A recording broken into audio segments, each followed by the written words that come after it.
सबसे नीक बाट सहिया किसानी, खुशी बाट रउआ गाँवे में बानी।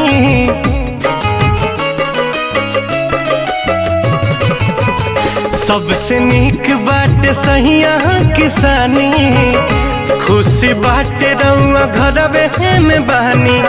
मारो कमैला के ए जी बहरा में गईला के, कमैला के अब बहरा में गईला के।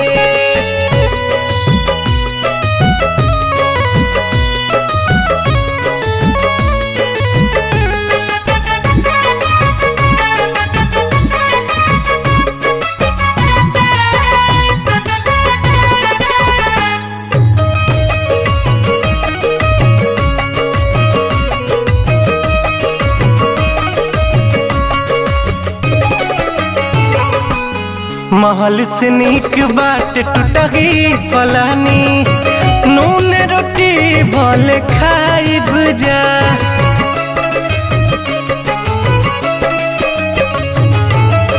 अखिया के सोझा रहब राज रहुआ, समय जिंदगिया बिताइब जा। परदेसवा में होला परेशानी, अपना धनिया के बात तहनी महनी।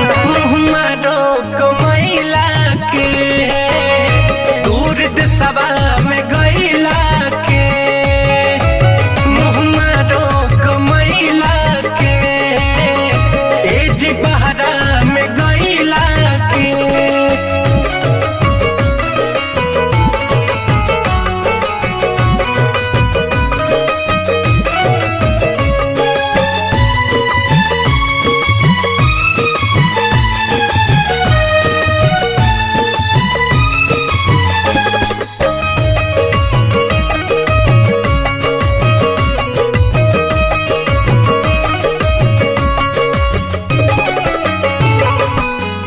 होली दिवाली अब संगही मनावल जाई, घूम के दशहरा के मेला जी।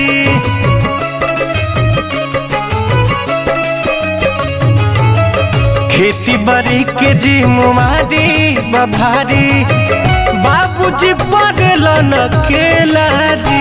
सैया रितेश दुखवा के जानी, मुन्ना राहुल के भरोसे रहतानी। मारो कमैला के दूर देशवा